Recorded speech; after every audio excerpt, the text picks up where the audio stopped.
নমস্কার বন্ধুরা। আজকের যে গল্পটা নিয়ে আমরা আলোচনা করব সেটা হচ্ছে নবম শ্রেণীর একটি খুব সুন্দর গল্প, রবীন্দ্রনাথের ছুটি গল্প। এবং এই ছুটি গল্প সম্পর্কে একটু বলে রাখি, গল্পটা তো আমরা পড়ব এবং প্রত্যেকটা লাইন ধরে মানে বুঝে বুঝে পড়তে পড়তে যাব। কিন্তু এই গল্পটা রবীন্দ্রনাথ যখন শাহজাদপুরে ছিলেন সেই সময় তার যে বিভিন্ন পত্র যেগুলো তিনি ইন্দিরা দেবীকে দিয়েছিলেন, সেই ইন্দিরা দেবীর যে সেই পত্রগুলো তিনি যে পেয়েছিলেন সেগুলো ছিন্ন পত্রাবলী নামে একটা গ্রন্থ আমরা দেখতে পাই। এবার এই ছিন্ন পত্রাবলীর যে 28 সংখ্যক চিঠিটা ছিল, তার মধ্যে মনে করা হয় এই যে ছুটি গল্পটা আমরা পড়ছি, অর্থাৎ ছুটি গল্পটা পড়তে গিয়ে যে সমস্ত পল্লী বাংলার দৃশ্য, এমনকি ফটিক, মাখন এদের জীবনযাত্রা এবং সেই সময়ের স্কুল কলেজের শিক্ষা, এই গল্পটার মধ্যে যেটুকু আমরা পাবো, এর প্রেক্ষাপটটা মনে করা হয় রবীন্দ্রনাথ অনেকখানি সেই সময় সেই যে ছিন্নপত্রের 28 নম্বর কবিতা, সেইখানে তিনি ইন্দিরা দেবীকে জানিয়েছিলেন। পরবর্তীকালে ছুটি গল্পে কিন্তু আমরা সেই বিষয়টাই দেখি।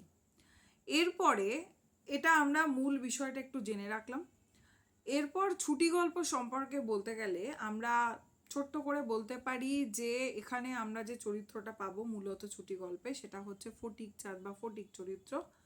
সেই ফটিককে আমরা দেখতে পাই, সে গ্রামে থাকা একজন, এবং গ্রামে যেরকম হয় প্রচণ্ড পরিমাণে এক দুরন্ত ছেলে, এবং সে পড়াশোনায় খুব একটা ভালো নয়, কিন্তু সে বন্ধু বান্ধবের সঙ্গে দুষ্টুমি করা, খেলা করা, এইভাবে সে জীবনযাপন করে সেই বালকটি। এবং তার ভাই আমরা নাম পাচ্ছি এখানে মাখন।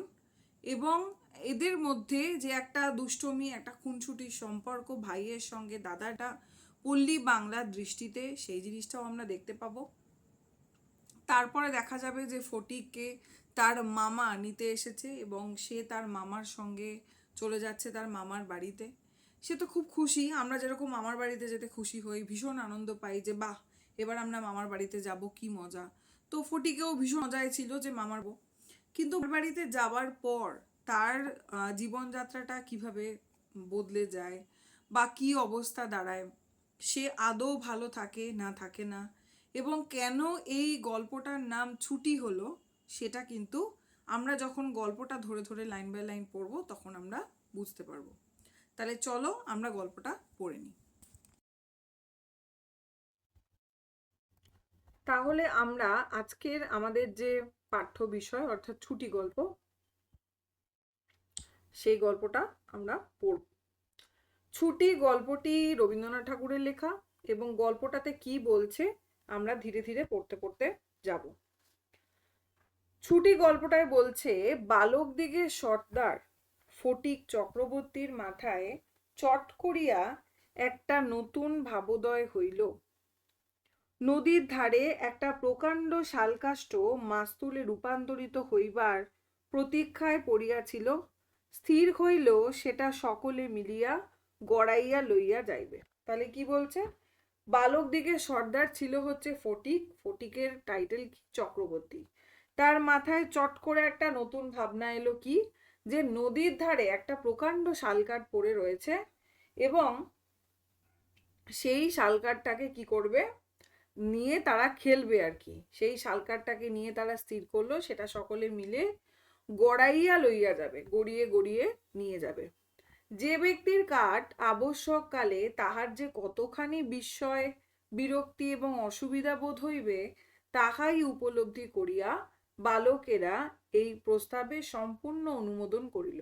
কি বলছে, আমরা যেরকম হয় দুষ্টুমি করা বা যেরকম বাচ্চারা হয় যে খুব মজা লাগে অন্যকে বিপদে ফেলে, বা অন্যের কোনো একটা কিছু নিয়ে নিলাম, কিছু সরিয়ে দিলাম, সে চিন্তায় ব্যতিব্যস্ত হয়ে রইলো, আমাদের খুব মজা লাগে, বাবা দারুণ কাজ করেছি। ঠিক এরাও তো ছেলে, এদেরও ছেলেবেলা। তাই যার কাঠ, শাল কাঠটা যার, সে যখন তার কাজে লাগবে তখন তো সে সেটাকে খুঁজবে, আবশ্যককালে মানে তার যখন প্রয়োজন পড়বে। তাহার তখন যে কতটা বিস্ময় মানে বিরক্তি অসুবিধা বোধ করবে সেটা ভেবে কিন্তু তাদের মনে খুব মজা লাগলো। তাই জন্য তারাও এই প্রস্তাবে অনুমোদন করলো, সাড়া দিল যে হ্যাঁ হ্যাঁ এরকম করা যাক। কোমর বাঁধিয়া সকলেই যখন মনোযোগের সহিত কার্যে প্রবৃত্ত হইবার উপক্রম করিতেছে, এমন সময় ফটিকের কনিষ্ঠ মাখনলাল গম্ভীরভাবে সেই গুড়ির ওপরে গিয়া বসিল। সবাই যখন ভাবছে যে হ্যাঁ এবার শালকাঠটা নিয়ে তারা গড়িয়ে গড়িয়ে খেলবে, সেই সময়ে ফটিকের যে ছোট ভাই যার নাম হচ্ছে মাখনলাল, সে গম্ভীরভাবে কি করলো, সেই গুড়ির ওপর গিয়ে বসে পড়লো। ছেলেরা তাহার ঐরূপ উদার ঔদাসীন্য দেখিয়া কিছু বিমর্ষ হইল। ছেলেরা মনে করেছিল মজা করবে, ওটাকে নিয়ে খেলবে, কিন্তু এমন করে মাখন গিয়ে বসলো, তার আর মুখটা একটু ভেঙচে গেল, মানে বিমর্ষ হলো, দূর আর বোধহয় খেলা হবে না। এখানে প্রশ্ন হতে পারে ফটিকের পুরো নাম কি? সেটা হচ্ছে ফটিক চক্রবর্তী, এবং ফটিকের ভাইয়ের নাম কি? সে হচ্ছে মাখনলাল। তারপরে কি কি নিয়ে খেলবে বলছিল? শালকাঠ নিয়ে। একজন আসিয়া ভয়ে ভয়ে তাহাকে একটু আধটু ঠেলিল, কিন্তু সে তাহাকে কিছুমাত্র বিচলিত হইল না। এই অকাল তত্ত্বজ্ঞানী মানব সকল প্রকার ক্রীড়ার অসারতা সম্বন্ধে নীরবে চিন্তা করিতে লাগিল। তাহলে কি বলছে? একজন এসে তাকে ভয় ভয় একটু আধটু ঠেলতে লাগলো। কাকে? মাখনকে, কারণ মাখন ওর উপর বসে পড়েছে। কিন্তু এই অকাল তত্ত্বজ্ঞানী, অর্থাৎ যার কাল সম্পর্কে ধারণা রয়েছে, তত্ত্বজ্ঞান রয়েছে, এই রকম মানব, অর্থাৎ কেন বলছে মাখনকে? কারণ সে বুঝতে পারলো যে এবার শালকাঠ দিয়ে তো আর তোমাদের খেলা হবে না, আমি তো এর উপরে বসে রয়েছি, তাই তোমাদের সমস্ত রকম যে চিন্তাধারা করেছো এটা নিয়ে খেলবে, সমস্ত চিন্তা কিন্তু অসার হয়ে গেল, কিচ্ছু করতে পারবে না। এই ধরনের ধারণা কিন্তু মাখনের ছিল। ফটিক আসিয়া আস্ফালন করিয়া কহিল, দেখ মার খাবি, এই বেলা ওঠ, মানে ওঠ, তুই উঠে পড়। সে তাহাতে আরো একটু নড়িয়া চড়িয়া আসনটি বেশ স্থায়ী রূপে দখল করল। সে তো উঠলই না, আরো ভালো করে বসে পড়ল। এরূপ স্থলে সাধারণের নিকট রাজ সম্মান রক্ষা করিতে হইলে অবাধ্য ভ্রাতার গণ্ডদেশে অনতি বিলম্বে এক চর কষাইয়া দেওয়া ফটিকের কর্তব্য ছিল।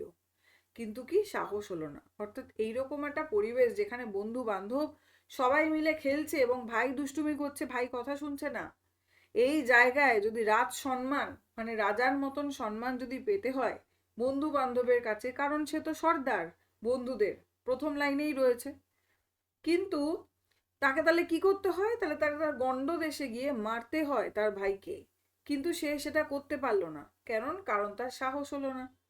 কিন্তু এমন একটা ভাব ধারণ করিল যেন ইচ্ছা করলে এখনই উহাকে রীতিমতো শাসন করিয়া দিতে পারে। কিন্তু এমন একটা ভাব করলো কি কোনো ব্যাপারই না, ইচ্ছে করলেই সে শাসন করতে পারে, কিন্তু করিল না। করছি না, ঠিক আছে, করলেই করা যায়, এরকম একটা ভাব নিয়ে রইল। কারণ পূর্বাপেক্ষা আর একটা ভালো খেলা মাথায় উদয় হইয়াছে, তাহাতে আর একটু বেশি মজা আছে। সে এমন একটা ভাব করলো কি যে সে করলেই করতে পারে, কিন্তু সে কিছু করছে না। কেন? কারণ এর থেকেও একটা মজার খেলা তার মাথায় এসেছে এবং সেই খেলাই খেলার জন্য সে ভাবছে। প্রস্তাব করিল মাখনকে শুদ্ধ ওই কাঠ গড়াইতে আরম্ভ করা হোক। কি বললো? মাখন বসে থাক, তার মানে তাকে নিয়েই কাঠটাকে গড়িয়ে গড়িয়ে তারা খেলবে। মাখন মনে করিল ইহাতে তাহার গৌরব আছে, কিন্তু অন্যান্য পার্থিব গৌরবের ন্যায় ইহার আনুষঙ্গিক যে বিপদের সম্ভাবনা আছে, তাহা তাহার কিংবা আর কাহারও মনে উদয় হলো না। অর্থাৎ মাখন ভাবলো, বাহ, এটা তো গৌরবই আছে, আমি আমার মতন রাজার মতন বসে থাকবো, সবাই ঠেলবে, ঠিক আছে, কিন্তু এই ঠেলার ফলে যে দুর্ভোগ হতে পারে, যে বিপদ হতে পারে, এই ধারণাটা না মাখনের হলো না তাদের। ছেলেরা কোমর বাঁধিয়া ঠেলিতে আরম্ভ করিল, মারো ঠেলা হেইও, সাবাস জোয়ান হেইও। গুড়ি এক পাক ঘুরতে না ঘুরতেই কি হলো, মাখন তাহার গাম্ভীর্য গৌরব তত্ত্বজ্ঞান সময়ে ভূমিষ্যাৎ হয়ে পড়ল। অর্থাৎ মাখন এই যে গম্ভীরভাবে বসেছিল রাজার মতন, নানান ধরনের তত্ত্বজ্ঞানী হিসাবে বসেছিল, সে ধূপ করে পড়ে গেল। খেলার আরম্ভেই এইরূপ আশাতীত ফললাভ করিয়া অন্যান্য বালকেরা বিশেষ হৃষ্ট হইয়া উঠিল, কিন্তু ফটিক কিন্তু শশব্যস্ত হইল। মানে খেলার শুরুতেই এইরকম আশাতীত, মানে আশার অতীত ফল লাভ করেছে। অর্থাৎ তারা তো এতক্ষণ ভেবেছিল যে মাখনকে তোলাই যাবে না, কিন্তু খেলার শুরুতে একটা ঠেলা মেরেই যে মাখনকে ফেলে দেওয়া গেছে, এর ফলে বালকরা তো ভীষণ মজায় রয়েছে, হৃষ্ট অর্থাৎ প্রফুল্ল, খুব মজা পেয়েছে, খুশি হয়েছে। কিন্তু ফটিক কিন্তু ব্যস্ত হয়ে পড়ল। মাখন তৎক্ষণাৎ ভূমিশয্যা ছাড়িয়া ফটিকের ওপরে গিয়া পড়িল, একেবারে অন্ধভাবে মারিতে লাগিল। তাহার নাকে মুখে আঁচড় কাটিয়া কাঁদিতে কাঁদিতে গৃহাভিমুখে গমন করিল, খেলা ভাঙিয়া গেল। এরপর মাখন তো খুব রেগে গেছে যে এ কি, আমাকে ফেলে দিয়েছে। এইবার সে উঠে তার দাদা ফটিককে গিয়ে মারতে লাগলো, নাকে মুখে আঁচড় দিতে লাগলো। এরপরে সে বাড়ি চলে গেল এবং খেলা ভেঙে গেল। ফটিক গোটাকত কাশ উৎপাটন করিয়া লইয়া একটা অর্ধনিমগ্ন নৌকার গলুইয়ের ওপরে চড়িয়া বসিয়া চুপচাপ করিয়া কাশের গোড়া চিবাইতে লাগিল। এবার ফটিক কি করছে, দূর খেলাই তো শেষ হয়ে গেল। ফটিক এবার চলে গেল হচ্ছে কিসে, ফটিক কাশ উৎপাটন করিয়া একটা অর্ধনিমগ্ন নৌকা, মানে অর্ধনিমগ্ন মানে অর্ধ, মানে নৌকা নদীর মধ্যে অর্ধেক চুবিয়ে রয়েছে আর কি, এরকম ধরনের অর্ধনিমগ্ন। এই নৌকার গলুইয়ের ওপর সে কি করলো, চড়ে বসলো এবং কাশের গোড়া চিবাইতে লাগিল। এমন সময় একটা বিদেশি নৌকা ঘাটে আসিয়া লাগিল। একটি অর্ধবয়সী ভদ্রলোক কাঁচা গোঁফ এবং পাকা চুল লইয়া বাহির হইয়া আসিলেন। বালককে জিজ্ঞাসা করিলেন, চক্রবর্তীদের বাড়ি কোথায়? তাহলে এই সময় কি একটা নৌকা এলো, বিদেশি নৌকা এলো। সেই নৌকায় কি দেখতে পেল, একজন অর্ধবয়সী ভদ্রলোক কাঁচা গোঁফ পাকা চুল লইয়া সে বাইর হয়ে এলো এবং কি জিজ্ঞেস করলো, চক্রবর্তীদের বাড়িটা কোথায়। তাহলে এতক্ষণে কিন্তু অনেকগুলো প্রশ্ন কিন্তু হয়েছে। একটা আমরা তো তখন পেলাম যে মাখন কিভাবে ভূমিসাৎ হলো, কিভাবে ভূমিতে পড়ে গেল, এবং বালকরা কেন মানে খুব আনন্দ পেল, এটাও একটা প্রশ্ন হতে পারে। তারপরে প্রশ্ন হতে পারে যে ঠিক ফটিককে কোথায় মেরেছিল হচ্ছে মাখন। তারপর ফটিক কি করছিল, ফটিক কাশ উৎপাদন করে সেটা চিবোচ্ছিল, তাই তো। বালক ডাটা চিবাইতে চিবাইতে কহিল, ওই হোতা। কিন্তু কোন দিকে যে নির্দেশ করিল কাহারও সাধ্য রইল না বুঝবে। কোন দিকে, ওই হাত দিয়ে দেখিয়ে দিন আমরা, ওই তো ওদিকে। কোথায় যে দেখালো সেটা কেউ কারোর সাধ্য নেই যে বুঝবে। ভদ্রলোক আবার জিজ্ঞেস করলেন, কোথা? সে বলিলে, জানি নে। বলিয়া পূর্ববৎ তৃণমূল হইতে রসগ্রহণে প্রবৃত্ত হইল। আবার সে কাশের ডাটা চিবিয়েই যাচ্ছে। বাবুটি তখন অন্য লোকের সাহায্য অবলম্বন করিয়া চক্রবর্তীদের গৃহের সন্ধান করলো। তখন অন্য লোকে জিজ্ঞেস করে সে চক্রবর্তীদের গৃহের খোঁজ করতে লাগলো। অবিলম্বে বাঘা বাগদি আসিয়া কহিল, ফটিক দাদা, মা ডাকছে। ফটিক কি বলছে, যাব না। বাঘা তাহাকে বলপূর্বক আরকোলা করিয়া তুলিয়া লইয়া গেল। ফটিক নিষ্ফল আক্রোশে হাত পা ছুড়িতে লাগিল। অর্থাৎ তার বাগদির নামটা কি, যে হচ্ছে বাঘা, যে ডাকতে এসেছিল ফটিককে, কিন্তু ফটিক যেতে চাইল না, তার ফলে তাকে একদম কোলে পাজা করে নিয়ে যেতে লাগলো। এবং ফটিক কি করলো, নিষ্ফল মানে জানে কিছু করে লাভ নেই, তবু সে হাত পা ছুটতে লাগলো। ফটিককে দেখে মাত্র তার মা অগ্নিমূর্তি হইয়া কহিলেন, আবার তুই মাখনকে মেরেছিস? মানে মাখন গিয়ে নালিশ করেছে যে তাকে মেরেছে, উল্টে সে গিয়ে নালিশ করেছে, মানে ফটিক কোথায় ফটিককে মেরেছে সে গিয়ে নালিশ করবে, তার আগে মাখন নালিশ করে দিয়েছে তার মাকে। এরকম গ্রাম বাংলা কেন, যে কোনো পরিবারে যখন দাদা দিদি বোন এদের মধ্যে আমরা একদম ছোটদের দেখতে দেখি যে তারা যদি কোনো ভুল করে থাকে, সে যদি মনে মনে জানে, সে আগে গিয়ে নালিশ করে যে না, ও আমাকে মেরেছে। এখানেও কিন্তু আমরা সেই স্নেহ দৃশ্য বা সেই খুনসুটি, সেই জায়গাটা দেখতে পাই। ফটিক কহিল, না মারিনি। ফের মিথ্যে কথা বলছিস? কখনো মারিনি, মাখনকে জিজ্ঞাসা করো। মাখনকে প্রশ্ন করাতে মাখন আপনার পূর্ব নালিশের সমর্থন করিয়া বলিল, হ্যাঁ মেরেছে। তখন আর ফটিকের সহ্য হইল না, দ্রুত গিয়া মাখনকে এক সশব্দ চর কষাইয়া দিয়া কহিল, ফের মিথ্যে কথা? মানে এতক্ষণ তো ফটিক মাখনকে মারেইনি, কিন্তু মাখন যখন গিয়ে মিথ্যে কথা বলল এবং তার জন্য মার কাছে বকুনি খাওয়াতে শুরু করলো, তখন কিন্তু এই মিথ্যে ফটিক আর সহ্য করতে পারলো না। সে তখন কি করলো, সশব্দে চর কষিয়ে দিল একটা মাখনকে, বলল, ফের মিথ্যে বলছিস? মা মাখনের পক্ষ লইয়া ফটিককে সবেগে নাড়া দিয়া তাহার পৃষ্ঠে দুটা তিনটা প্রবল চপেটাঘাত করিলেন। মা এবার তার ছোট ছেলে অর্থাৎ মাখনের পক্ষপাতী, এবং তার হয়ে সে কি করলো, 2-4টে চড়থাপ্পড় লাগিয়ে দিল হচ্ছে ফটিককে। মা চিৎকার করিয়া কহিলেন, এরপর কি হলো? এবং ফটিক তখন মাকে ঠেলে দিল। মা তখন চিৎকার করে বললে, তুই আমার গায়ে হাত তুলিস?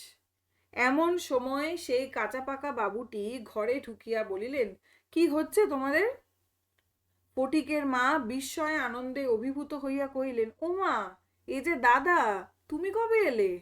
বলিয়া গড় করিয়া প্রণাম করিলেন। অর্থাৎ সেই যে লোকটি ফটিককে জিজ্ঞেস করছিল চক্রবর্তীদের বাড়ি কোথায়, সে এসেছে, সেই হচ্ছে ফটিকের মামা। মায়ের দাদা মানে ফটিকের মামা, সে এসেছে। কাঁচা পাকা বাবু বলতে কে? ফটিকের মামার কথা বলা হয়েছে।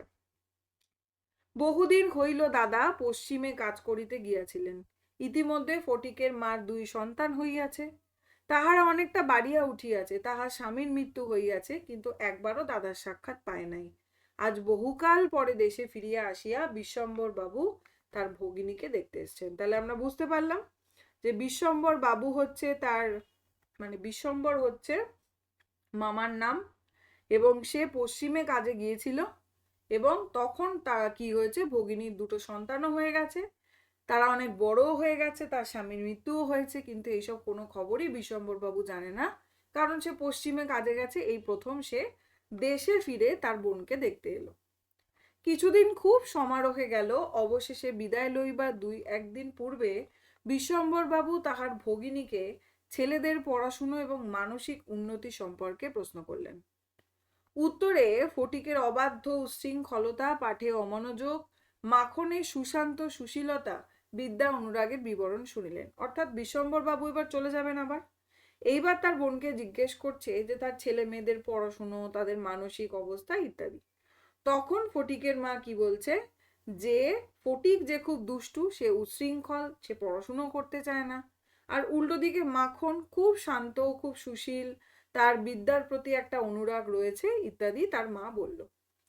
তাহার ভগিনী কহিলেন, ফটিক আমার হাড় জ্বালাতন করিয়াছে। শুনিয়া বিশ্বম্বর প্রস্তাব করিলেন তিনি ফটিককে কলিকাতায় লইয়া গিয়া নিজের কাছে রাখিয়া শিক্ষা দিবেন। বিধবাই প্রস্তাবে সহজেই সম্মত হইলেন। তাহলে সে বললেন কি, আমার হাড়গোড় জ্বালিয়ে খাচ্ছে, বলি না আমরা, উফ কি জ্বালায়, আমার হাড়গোড় জ্বালিয়ে খাচ্ছে। বিশ্বম্বর বাবু বলতেন, ঠিক আছে, তাহলে আমি কলকাতায় নিয়ে যাই, সেখানে নিয়ে গিয়ে আমার কাছে রেখে পড়াশুনো করাই। তখন ভগিনী তো খুব রাজি। ফটিককে জিজ্ঞাসা করলো, কেমন রে ফটিক, মামার সঙ্গে কলকাতায় যাবি? ফটিক লাফায় উঠিয়া বলিল, যাব। স্বাভাবিক, মামা বাড়ি যাবে প্রথম। খুব আনন্দিত। যদিও ফটিককে বিদায় করিতে তাহার মায়ের আপত্তি ছিল না, কারণ তাহার মনে সর্বদাই আশঙ্কা ছিল কোনোদিন সে মাখনকে জলেই ফেলিয়া দেয়, কি মাথাই ফাটাইয়া কি একটা দুর্ঘটনা ঘটায়। তথাপি ফটিকের বিদায় গ্রহণের জন্য এতাদৃশ আগ্রহ দেখিয়া তিনি ঈষৎ ক্ষুণ্ণ হইলেন। অর্থাৎ ফটিকের মা ফটিককে কেন পাঠাতে চাইছিল, গুরুত্বপূর্ণ জায়গা, কারণ ফটিকের মার চিন্তাধারা ছিল যে ফটিক হয়তো কোনদিন তার ভাইয়ের ক্ষতি করে দেবে, কোনো দুর্ঘটনা ঘটিয়ে ফেলবে, মাথা ফাটিয়ে দেবে, যা খুশি তাই করতে পারে। তাই সে চাইছিল তার মামা তাকে নিয়ে যাক। কিন্তু তার এত আগ্রহ দেখে কিন্তু তার মামা ঈষৎ ক্ষুণ্ণ হইলেন। কবে যাবে, কখন যাবে করিয়া ফটিক তাহার মামাকে অস্থির করে তুলল। উৎসাহে তার রাতে তো ঘুম হয় না। অবশেষে যাত্রাকালে আনন্দের ঔদার্য বশত তাহার ছিপ, ঘুড়ি, লাটাই সমস্ত মাখনকে পুত্র পৌত্রাদিক্রমে ভোগ দখল করিবার পুরো অধিকার দিয়ে গেল। অর্থাৎ কি, সে যাবে, এবার সেই খুশিতে তার যত ছিপ ছিল, ঘুড়ি, লাটাই সমস্ত কিছু সে তার ছোট ভাই মাখনকে দিয়ে গেল পুত্র পৌত্রাদি ক্রমে, মানে বংশ পরম্পরায়, মানে আমার ঠাকুর দাদা, তারপরে তার বাবা, তারপরে আমি, তারপরে আমার সন্তান, তারপরে তার সন্তান, এই বিষয়টাকে বলা হচ্ছে পুত্র পৌত্রাদি ক্রমে। এখানে মজা করে বলা হয়েছে যে মাখনের পুত্র পৌত্রাদি ক্রমে, অর্থাৎ মাখন তার পুত্র, তার পুত্র, এইভাবে যতই পিড়ি চলতে থাক না কেন, প্রত্যেকের ভোগ দখলের জন্য দিয়ে চলে গেল হচ্ছে তার ছিপ, ঘুড়ি এবং লাটাই। কলিকাতায় মামার বাড়ি পৌঁছিয়া প্রথমত মামির সঙ্গে আলাপ হইল। মামি এই অনাবশ্যক পরিবার বৃদ্ধিতে মনে মনে সন্তুষ্ট হয়েছিলেন তা বলতে পারি না। কলকাতায় গিয়ে মামির সঙ্গে দেখা হলো, কিন্তু মামি কিন্তু একেবারেই যে পছন্দ করেছে তা নয়। তাহার নিজের 3টি ছেলে, অর্থাৎ মামা মামির 3 সন্তান, তিনি নিজের নিয়মে ঘরকন্না পাতিয়া বসিয়া আছেন। ইহার মধ্যে সহসা একটি 13 বৎসরের অপরিচিত অশিক্ষিত পাড়া গিয়ে ছেলে ছাড়িয়া দিয়া কিরূপ একটা বিপ্লবের সম্ভাবনা উপস্থিত হয়। অর্থাৎ একেই তো তিনি ঘরকন্না, অর্থাৎ ঘরের এই 3টে বাচ্চা নিয়ে তিনি পারছেন না, তারপরে আবার একটা 13 বছরের বাচ্চাকে নিয়ে আসা, অশিক্ষিত পাড়া গিয়ে ছেলে, খুব বিপ্লব মানে অবস্থা আর কি।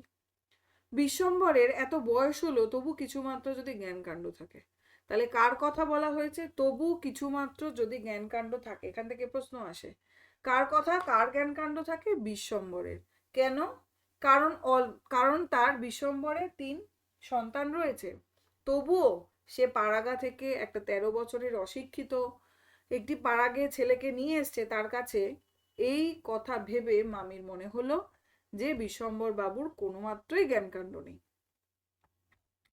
বিশেষত 13-14 বছরের ছেলের মতো পৃথিবীতে এমন বালাই আর নাই, শোভাও নাই, কোনো কাজেও লাগে না, স্নেহ উদ্রেক করে না, তাহার সঙ্গ সুখ বিশেষ প্রার্থনীয় নয়, তাহার মুখে আধো আধো কথাও নেকামি, পাকা কথাও জ্যাঠামি। অর্থাৎ 13 বছরের ছেলের বৈশিষ্ট্য কি এখানে আমরা পাচ্ছি? তার মধ্যে শোভা নেই, সে কোনো কাজে লাগে না, স্নেহ উদ্রেক করবে সেটাও না, বাচ্চা খুব ছোট্ট বাচ্চা হলে একটা স্নেহ আসে সেটাও নয়, সুখ দুঃখে মানে সুখ দুঃখ ভাগ করে নেবে সেরকমও সে বড় হয়নি, তাহার মুখে আধো আধো কথাগুলো ন্যাকামি মনে হয়, পাকা পাকা কথাকেও জ্যাঠামি মনে হয়। হঠাৎ কাপড় চোপড়ের পরিমাণ রক্ষা না করিয়া বেমানান রূপে বাড়িয়া ওঠে।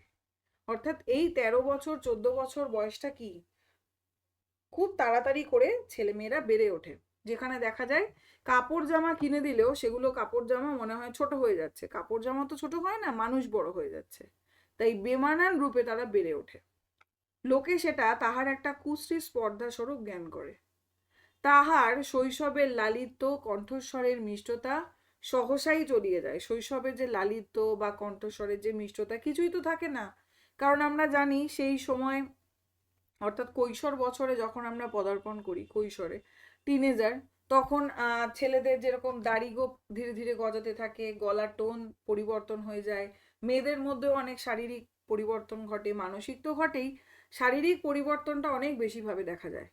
তাহলে কি সেখানে না সে বড় আর না সে ছোট, এরকম একটা জায়গায় গিয়ে আটকে থাকে, তাই কণ্ঠস্বরের মিষ্টতাও নেই।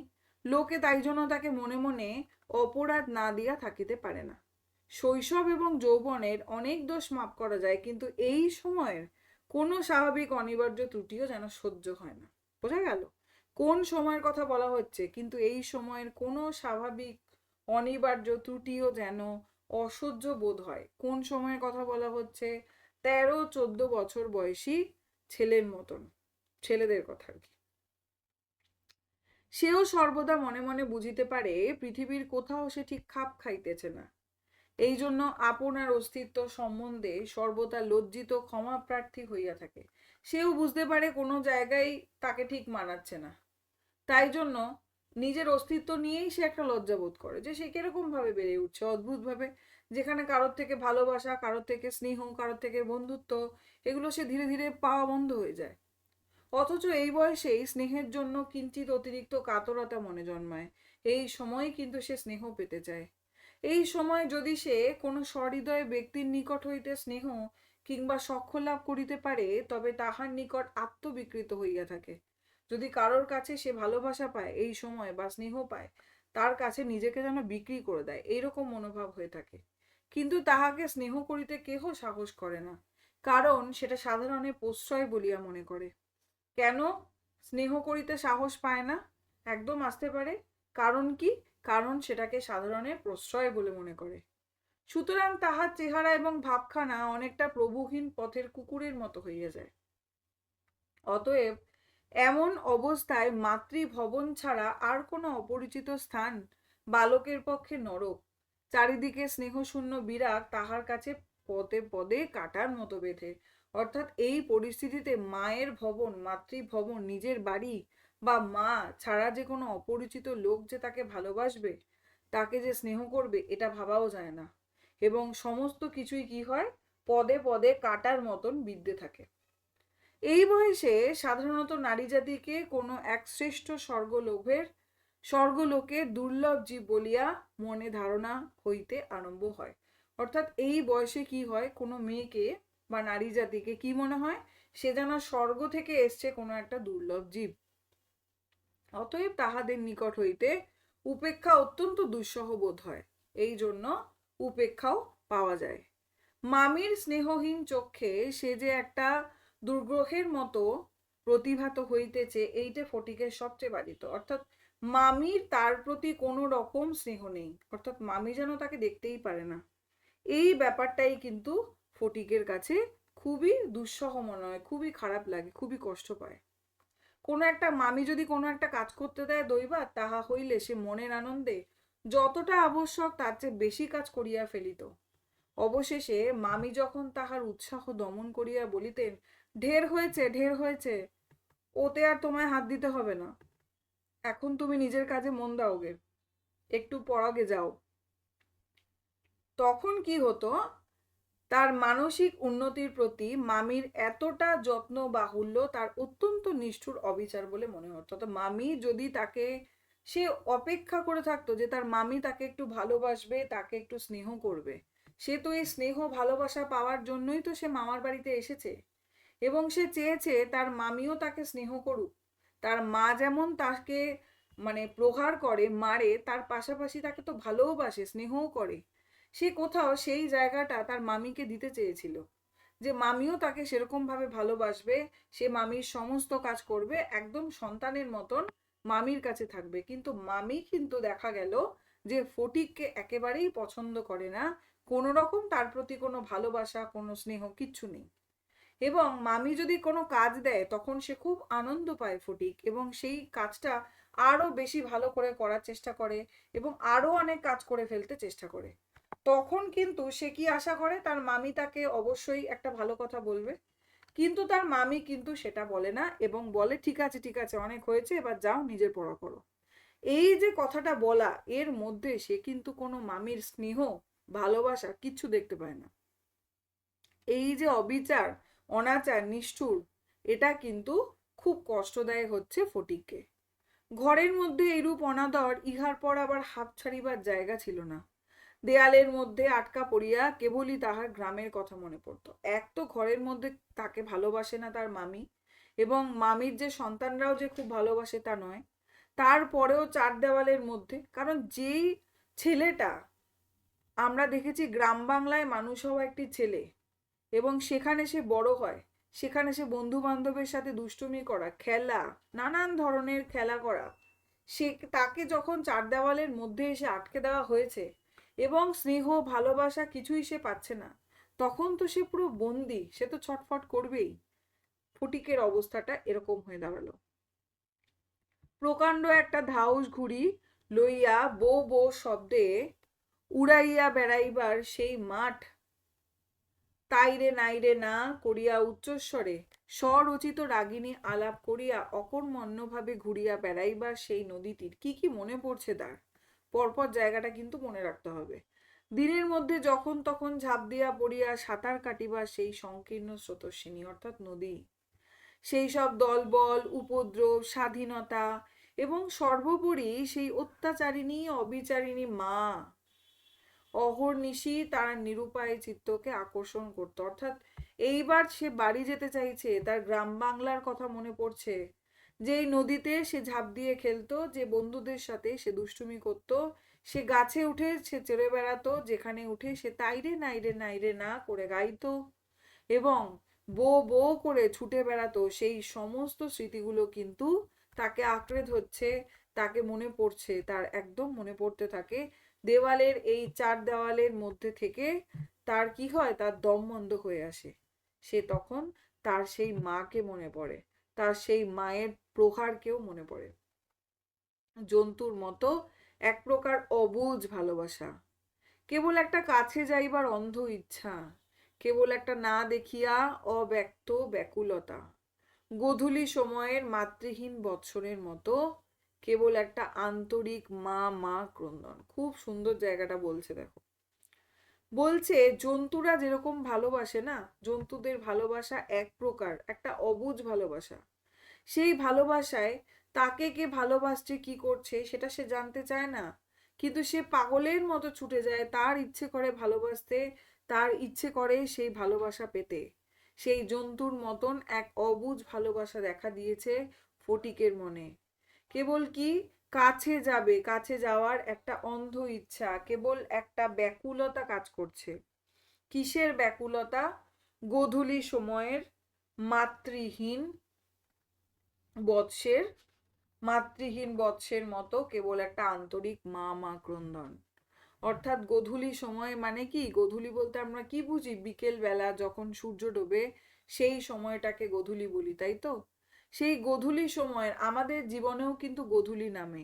আমাদের জীবনের গোধূলি বেলা বলতে আমরা শেষ সময়কে বলি, আমরা বৃদ্ধ বয়সকে বলি যে আমাদের জীবনের গোধূলির সময়। সেই সময় কিন্তু আমাদের মারা বেঁচে থাকে না, আমাদের নিজের কাছের লোকরা হয়তো বেঁচে থাকে না, কিন্তু তাদেরকে কিন্তু আমরা মনে করি। সেই সময় কিন্তু মনে হয় কোনো রোগ সজ্জায় হোক বা এমনি হোক, মনে হয় মা যদি কাছে থাকতো। ঠিক এই লাইনটাই বলতে চেয়েছে যে গোধূলি সময়ের মাতৃহীন যে বৎস, সেরকম ভাবেই আন্তরিক মা মা। লজ্জিত শঙ্কিত শীর্ণ দীর্ঘ অসুন্দর বালকের অন্তরে কেবলই আলোড়িত হতো, স্কুলে এত বড় নির্বোধ অমনোযোগী বালক আর ছিল না। তাহলে এবার তার স্কুল জীবনের বর্ণনা পাবো। সে কি পড়াশোনায় ভালো ছিল? একদমই না, প্রচন্ড নির্বোধ অমনোযোগী বালক ছিল সে। একটা কথা জিজ্ঞেস করলে হা করে চেয়ে থাকতো। মাস্টার যখন মার আরম্ভ করিত তখন ভারাক্রান্ত গর্ধবের মতো নীরবে সহ্য করিত। অনেকগুলো জন্তুর সঙ্গে কিন্তু তাকে তুলনা করছে, ভারাক্রান্ত গর্ধবের কথা পাচ্ছে। গর্ধবের মতো চুপচাপ সে সহ্য করত। ছেলেদের যখন খেলেবার ছুটি হইত তখন জানালার কাছে দাঁড়াইয়া দূরের বাড়িগুলোর ছাদ নিরীক্ষণ করিত। যখন সেই দ্বীপ্রহর রৌদ্রে কোনো একটা ছাদে দুটি একটি ছেলে মেয়ে কিছু একটা খেলার ছলে ক্ষণেকের জন্য দেখা দিয়া যাইত, তখন তার চিত্ত অধীর হইত। অর্থাৎ যখন পড়াশুনো শেষ হতো, ছেলেদের যখন খেলার ছুটি হতো, তখন সে কি করতো? জানলা দিয়ে বাইরে দূরে ছাদগুলোকে দেখতো, বাড়ির ছাদ, যেই ছাদের ওপর ছোট্ট ছোট্ট ছেলে মেয়েরা কি করে, দুপুরের রোদে কোনো একটা ছাদে দুটো একটা ছেলে মেয়েকে সে দেখতে পায়, তারা খেলছে। সেইটাই কিন্তু তার মনে সাড়া দিয়ে উঠত। অর্থাৎ তার যে গ্রামের স্মৃতি, তার যে বালক বেলার খুনসুটি করার, মজা করার, দুষ্টুমির স্মৃতি, খেলার স্মৃতি, সেগুলো তার মনে ভেসে উঠত। একদিন অনেক প্রতিজ্ঞা করিয়া অনেক সাহসে মামাকে জিজ্ঞাসা করিয়াছিল, মামা, মার কাছে কবে যাব? মামা বলিয়াছিলেন, স্কুলের ছুটি হোক, কার্তিক মাসে পূজার ছুটি, সে এখনো ঢের দেরি। কবে যাবে? স্কুলের ছুটি কখন হবে?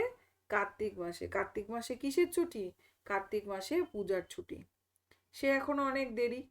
একদিন ফটিক তাহার স্কুলের বই হারাইয়া ফেলিল। একে তো সহজেই পড়া তৈরি হয় না, তার উপর আবার স্কুলের বই হারাইয়া একেবারে নাচার হইয়া পড়িল, মানে যা তা অবস্থা। এক তো পড়াশুনোই হয় না, তারপরে আবার বইও হারিয়ে ফেলেছে। মাস্টার প্রতিদিন তাহাকে অত্যন্ত মারধর অপমান করিতে আরম্ভ করিলেন। স্কুলে তাহার এমন অবস্থা হইল যে তাহার মামাতো ভাইরা তাহার সহিত সম্বন্ধ স্বীকার করিতে লজ্জাবোধ করিত। এমন মার খায়, এমন অবস্থা, মানে এমন সম্মান তৈরি করেছে আর কি স্কুলে, যে তার যে মামার যে সন্তানরা, তারাও কিন্তু পরিচয় দিতে চায় না ফটিক তাদেরকে। ইহার কোনো অপমানে তাহারা অন্য বালকের চেয়েও যেন বলপূর্বক বেশি করিয়া আমোদ করিত। ফটিককে যদি স্কুলে অপমান করা হইতো, এই মামাতো ভাইরাও কিন্তু আরো বেশি করে মজা নিত। তাহলে একটু দেখো ফটিকের অবস্থাটা কি। এক তো ফটিক গ্রামের সমস্ত কিছু ছেড়ে কলকাতায় এসেছিল, সে তার মামার বাড়িতে থাকবে, পড়াশুনো করবে। কিন্তু এখানে না সে মামির কাছে ভালোবাসা পাচ্ছে, না সে তার মামাতো ভাইদের কাছে ভালোবাসা পাচ্ছে। উল্টে সে যখন স্কুলে বকা খাচ্ছে, তাকে মারা হচ্ছে, তাকে নিয়ে কিছু বলা হচ্ছে, তাতে আরো আনন্দ নিচ্ছে, মজা নিচ্ছে এই মামাতো ভাইরা। আবার অন্যদিকে এই তো স্কুলের পরিবেশ, স্কুলের পরিবেশ যেখানে চার দেওয়ালের মধ্যে থাকা, শুধু পড়াশুনো আর পড়াশুনো, আর কি সে না খেলতে পারে। এবং কলকাতার বাড়ি মানে আমরা বুঝতেই পাচ্ছি, চার দেওয়ালের মধ্যে থাকা একটি বাড়ি, এই রকম পরিবেশে কিন্তু ফটিককে থাকতে হচ্ছে। তাহলে ফটিকের মানসিক যন্ত্রণাটা দিন দিন কোন পর্যায়ে পৌঁছে যাচ্ছে এটা কিন্তু আমরা বুঝতে পারছি। অসহ্য বোধ হওয়াতে একদিন ফটিক তাহার মামির কাছে নিতান্ত অপরাধীর মতো গেল, বলল, বই হারিয়ে ফেলেছি। মামি অধরের দুই প্রান্তে বিরক্তির রেখা অঙ্কিত করিয়া বলিলেন, বেশ করেছ, আমি তোমাকে মাসের মধ্যে 5বার করে বই কিনে দিতে পারি নে। ফটিক আর কিছু না বলিয়া চলিয়া আসিল। সে যে পরের পয়সা নষ্ট করিতেছে এই মনে করিয়া তাহার মায়ের ওপর অত্যন্ত অভিমান উপস্থিত হইল। নিজের দীনতা দৈন্য তাহাকে মাটির সাথে মিশিয়ে দিল। অর্থাৎ সে বই হারিয়ে ফেলেছে, সাহস করে এবার সে মামিকে বলেছে যে মামি আমি বই হারিয়ে ফেলেছি, কিন্তু সে বলছে কি আমি এতবার করে 5বার করে বই কিনে দিতে পারবো না। ফটিক আর কিছু বলল না, এবং সে মনে করলো এই যে তার পড়াশুনো করানো, কলকাতায় এসে থাকা, সবই তো তার মামা মামির খরচাতে, তাই না? তার জন্য তার প্রচন্ড অভিমান হলো তার মায়ের ওপর, যে কেন তাকে এভাবে পাঠিয়ে দিল, এবং তার যে নিজের কিছু করার নেই, সে যে কতটা দৈন্য, খুব খারাপ অবস্থায় রয়েছে, এটা তাহাকে সে ভেবে সে আর মাটির সঙ্গে মিশে যেতে চাইলো। এত লজ্জাবোধ করলো ফটিক। স্কুল হইতে ফিরিয়া সেই রাত্রে তাহার মাথা ব্যথা করিতে লাগিল, গা শিরশির করিয়া আসিল। বুঝিতে পারিল তাহার জ্বর আসিতেছে। বুঝিতে পারিল ব্যামো বাঁধাইলে তাহার মামির প্রতি অত্যন্ত অনর্থক উপদ্রব করা হইবে। মানে তার জ্বর আসছে, এবার যদি তার জ্বর হয় বা কোনো রকম রোগ হয়, তাহলে তো তার মামিকে আরো উপদ্রব করা হবে। মামি এই ব্যামোটাকে যে কিরূপ একটা অকারণ অনাবশ্যক জ্বালাতনের স্বরূপ দেখিবে তাহা সে স্পষ্ট উপলব্ধি করতে পারিল। একটি বাচ্চার মন তো, সে সহজেই বুঝতে পারে তাকে কে ভালোবাসে কে বাসে না। সত্যিই তো তার মামির তার প্রতি কোনো স্নেহ, কোনো ভালোবাসা কিছুই নেই। উল্টে আবার সে রোগ বাঁধিয়ে বসে আছে। এর ফলে মামি যে কিরকম বিরক্ত হবে, কিরকম অনাবশ্যক মনে করবে, মানে আবশ্যকই নয়, এটা কি জঞ্জাল নিয়ে এসছে তাকে, এইরকম মনে করবে। এই অনুভূতিটা কিন্তু সে খুব ভালো করেই বুঝতে পারলো। রোগের সময় এই অকর্মণ্য অদ্ভুত নির্বোধ বালক পৃথিবীতে নিজের মা ছাড়া আর কার কাছে সেবা পেতে পারে এইরূপ প্রত্যাশা করিতে তার লজ্জা বোধ হইতে লাগিল। সত্যি তো তাই।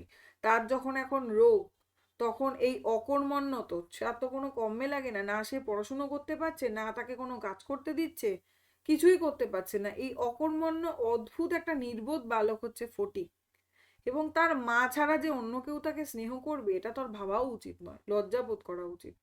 পরদিন প্রাতঃকালে ফটিককে আর দেখা গেল না। পরদিন সকালে উঠে দেখা গেল ফটিক আর নেই। চতুর্দিকে প্রতিবেশীদের ঘরে খোঁজ নেওয়া হলো, সন্ধান পাওয়া গেল না। সেদিন আবার রাত্রি হইতে মুষলধারে শ্রাবণের বৃষ্টি পড়তে লাগলো। সুতরাং তাহার খোঁজ করিতে লোকজনকে অনর্থক অনেক ভিজিতে হইল। অবশেষে কোথাও না পাইয়া বিশ্বম্বর বাবু কি করলেন, পুলিশে খবর দেবেন। অর্থাৎ ফটিক কোথাও চলে গেছে, তাকে খুঁজে পাওয়া যাচ্ছে না। বিশ্বম্বর বাবু এবার বাধ্য হয়ে পুলিশে খবর দিলেন। সমস্ত দিনের পর সন্ধ্যার সময় একটা গাড়ি আসিয়া বিশ্বম্বর বাবুর বাড়ির সম্মুখে দাঁড়াইল।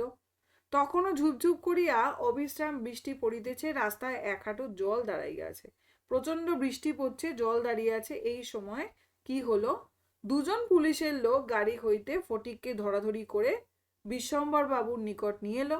এবং ফটিকের অবস্থাটা কি ছিল, আপাত মস্তক তার ভেজা, সর্বাঙ্গে কাদা, মুখ চক্ষু লোহিত বর্ণ, থরথর করিয়া কাঁপছে, এরকম অবস্থা। কারণ সে তো জ্বর অবস্থাতেই চলে গেছিল।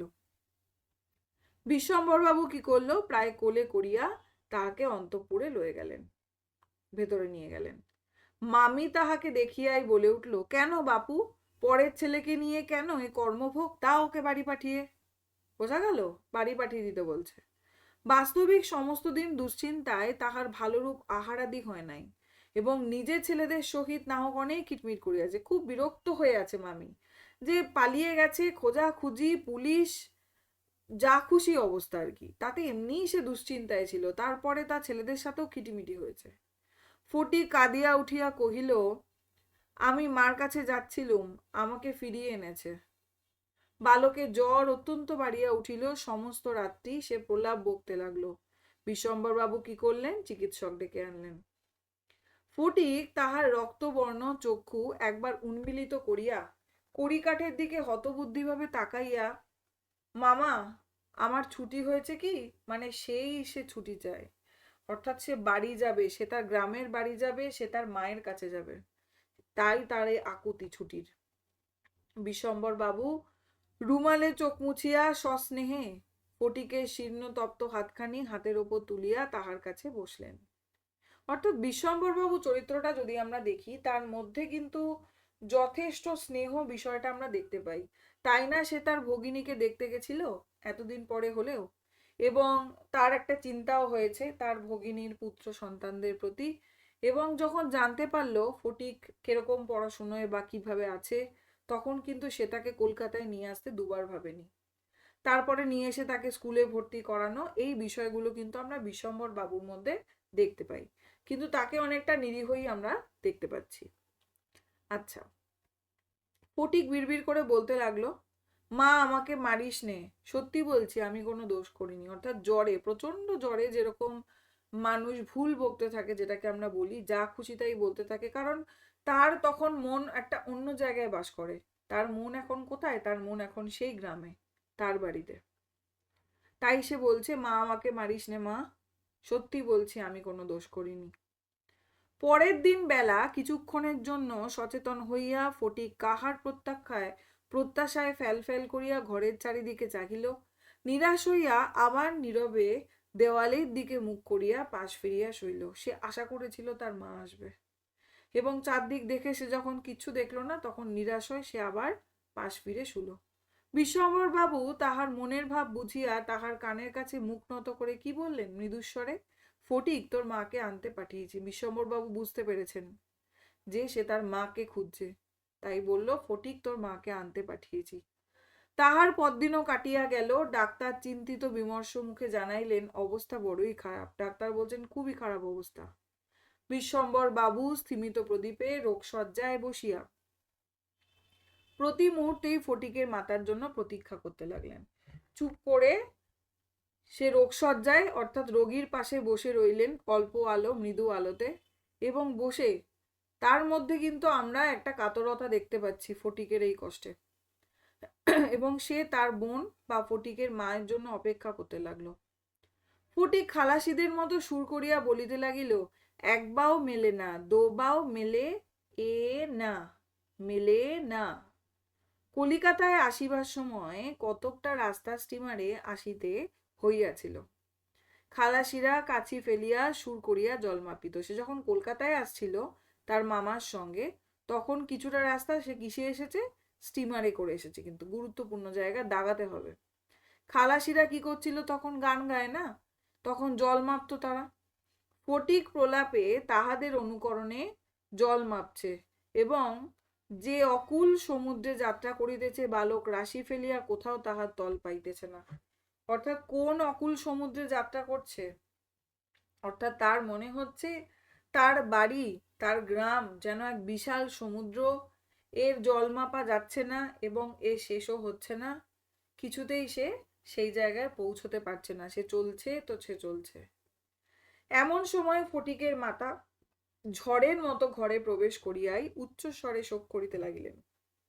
এবার ফটিকের মা এসে কান্নাকাটি করতে লাগলো।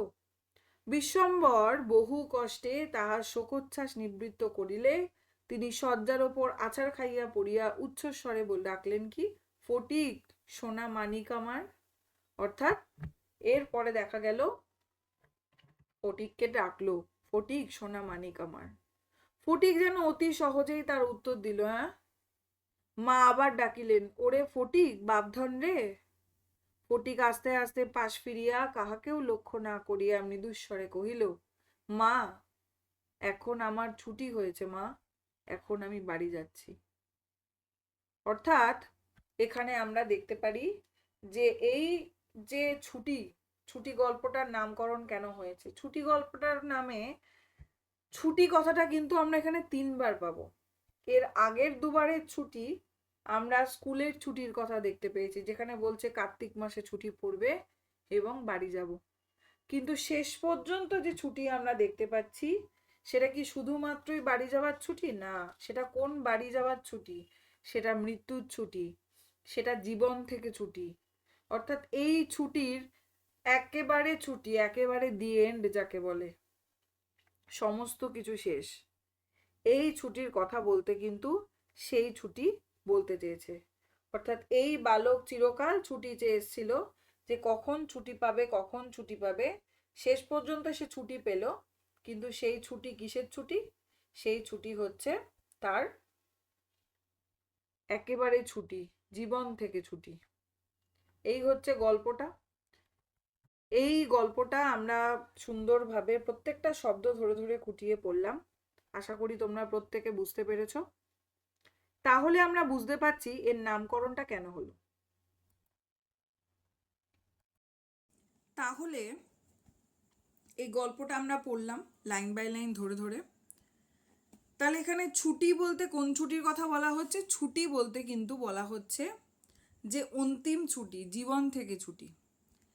এই গল্পের খুব গুরুত্বপূর্ণ একটা প্রশ্ন হচ্ছে, গল্পটির নাম ছুটি কেন? ছুটি কথাটা কতবার ব্যবহার করা হয়েছে? 3বার। প্রথম 2বার ছুটি অর্থে যে কথা বলা হয়েছে, শেষের ছুটির অর্থ কিন্তু তা নয়। শেষের ছুটির অর্থ হচ্ছে জীবন থেকে ছুটি, সমস্ত কিছু থেকে ছুটি, যেখানে তাকে আর যে এই যে তার লাঞ্ছনা অবমাননা সে যে সহ্য করছিল, এর কোনোটাই তাকে আর করতে হবে না। তারপরে একটা প্রশ্ন আসতে পারে যে এই ছুটি গল্পটির শিল্প মূল্য বিচার করো, কি বলতে চেয়েছে? ছুটি গল্পের মধ্য থেকে না অনেকগুলো দিক কিন্তু রবীন্দ্রনাথ তুলে ধরেছেন, রবীন্দ্রনাথ ঠাকুর। যেমন একদিকে একটি গ্রাম বাংলার দৃশ্য, সেখানকার মানুষ, সেখানকার জীবনযাপন, তারা কিভাবে রয়েছে, একজন ভাইয়ের সঙ্গে একজন ভাইয়ের সম্পর্ক, মা দুই পুত্রকে কিভাবে দেখছেন, হ্যাঁ, এই বিষয়টাও রয়েছে।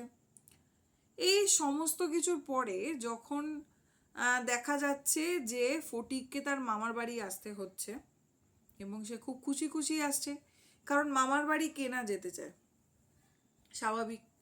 কিন্তু সে যখন তার মামার বাড়িতে আসছে, এসে সে দেখতে পাচ্ছে সে যে মামির কাছে ভালোবাসা আশা করেছিল, সে কিন্তু সেটা পাচ্ছে না। এখানে মামির আরও 3টে সন্তান রয়েছে, 3টে সন্তান থাকা সত্ত্বেও তার মধ্যে যে একটা মাতৃসুলভ বিষয় থাকা দরকার, সেই মাতৃসুলভ বিষয় কিন্তু আমরা ফটিকের মামির মধ্যে কিন্তু দেখতে পাবো না।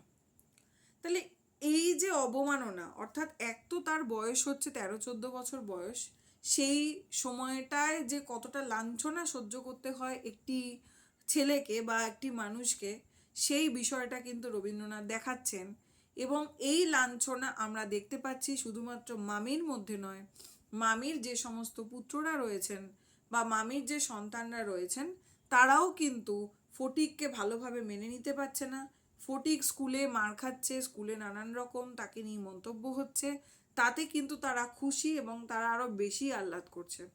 তাহলে এই ধরনের একটা তাচ্ছিল্য বিষয় কিন্তু আমরা দেখতে পাই ফটিকের প্রতি প্রত্যেকের রয়েছে। তার পাশাপাশি যদি আমরা বলি, এরপর তার বই হারিয়ে যাওয়া এবং স্কুলে দিনের পর দিন প্রহার করা, অর্থাৎ স্কুলে যেটা পড়াচ্ছে যেটা বোঝাচ্ছে সে বুঝতে পারছে না, তার মন তো রয়েছে গ্রামের দিকে, তার মন রয়েছে সেই ছোট্ট সেই বাড়িগুলোর দিকে যার ছাদের মধ্যে দাঁড়িয়ে সে দেখতে পায় যেই ছাদে ছোট্ট ছোট্ট ছেলেমেয়েরা খেলাধুলো করে। তার মন চলে আসছে তার গ্রামের দিকে, তার মন পড়াশুনোর দিকে নেই। ঠিক আছে? সুতরাং সেখানে সে মার খাচ্ছে, তারপর বই হারিয়ে ফেলছে, সেখানেও সে মার খাচ্ছে। এই যে একটা স্কুল জীবন, অর্থাৎ আমরা জানি যে রবীন্দ্রনাথ ঠাকুর নিজে কিন্তু মানে স্কুল বেশি দিন করেননি, স্কুল বলে না, স্কুল পালিয়ে এসেছেন উনি রীতিমতো। এবং স্কুল পালিয়ে এসে যে তিনি এরকম নয় যে তিনি শিক্ষা গ্রহণ করেননি, তিনি এত বেশি শিক্ষা গ্রহণ করেছিলেন, বাড়িতে তার শিক্ষক ছিল, নিজে অনেক বই পড়েছেন, তার জোড়াসাঁকোর পরিবেশ, শান্তিনিকেতনের তার যে বড় হয়ে ওঠা, তার যে পরিবেশ, সেই পরিবেশে কিন্তু কোনো মানে আমাদের আজকের ডেটে সাধারণ মানুষের সেভাবে থাকাটাই হয়তো সম্ভব নয়। তাহলে সেই পরিবেশে ছিলেন, প্রচুর প্রচুর তিনি পড়েছেন। হ্যাঁ, তার পড়াশুনোটা চার দেওয়ালের মধ্যে ছিল না, তার পড়াশুনোটা শুধুমাত্রই পুস্তক কেন্দ্রিক, শুধুই বই পড়ছি, সেমিস্টার দিচ্ছি, পরীক্ষা দিয়ে যাচ্ছি তা নয়, পড়া না পারলে শুধুই মার খেয়ে যাব, এরকম ধরনের শিক্ষা কিন্তু কখনোই চাননি রবীন্দ্রনাথ।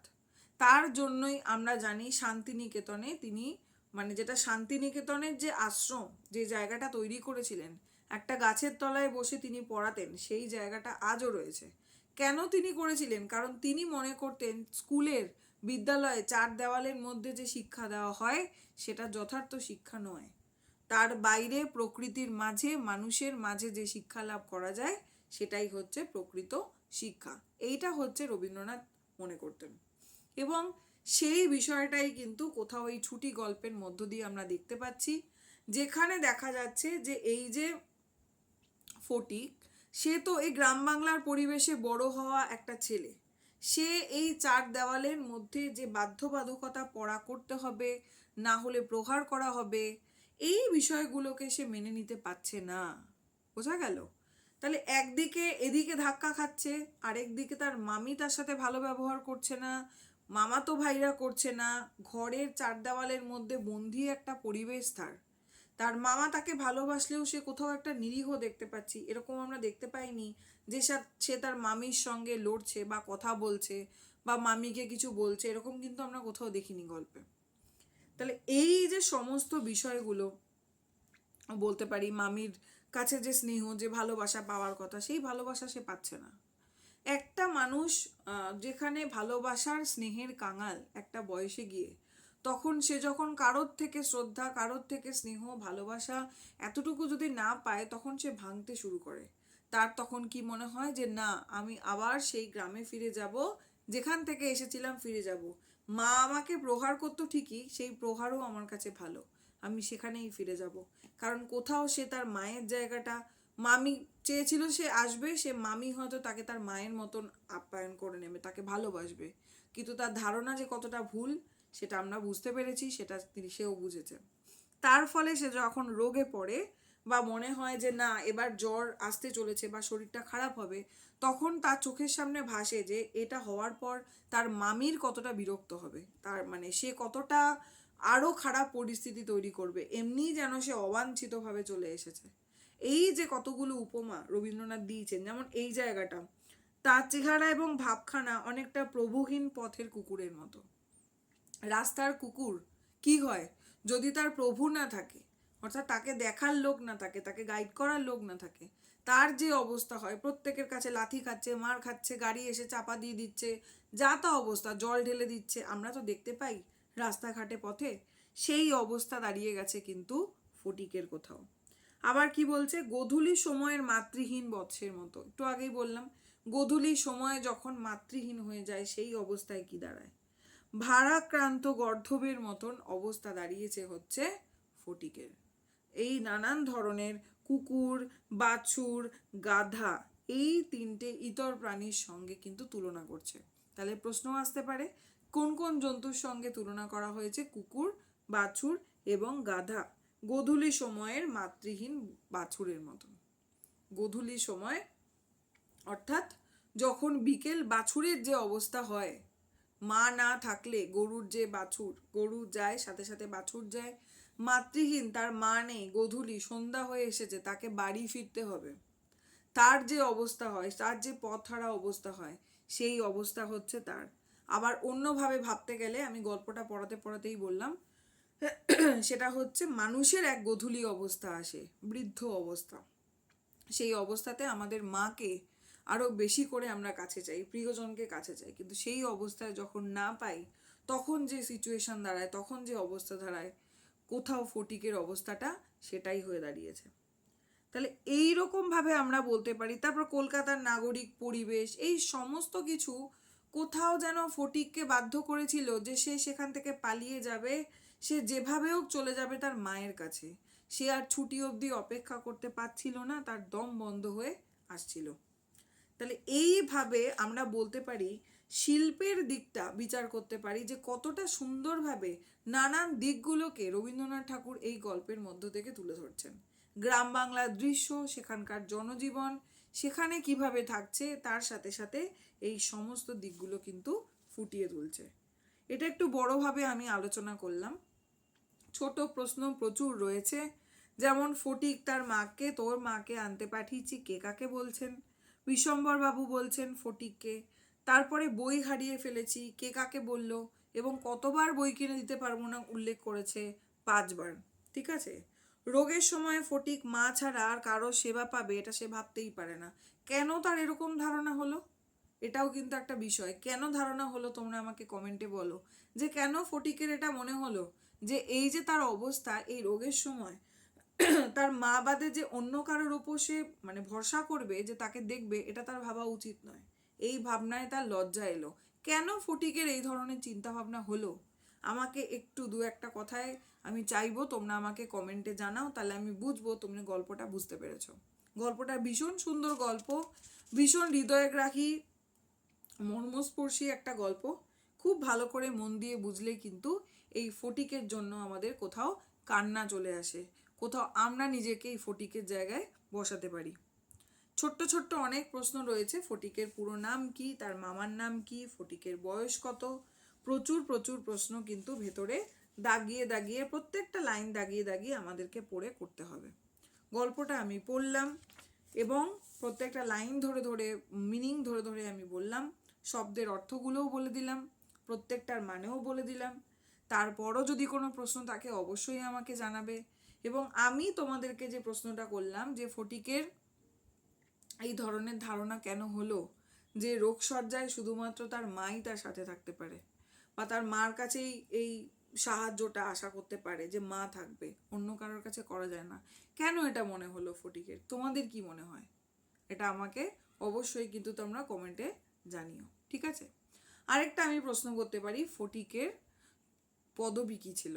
ফটিকের পদবী কী ছিল? একদম প্রথম লাইনে খুব সোজা একটা প্রশ্ন, তবুও আমি করলাম। আর হৃষ্ট শব্দের অর্থ কী?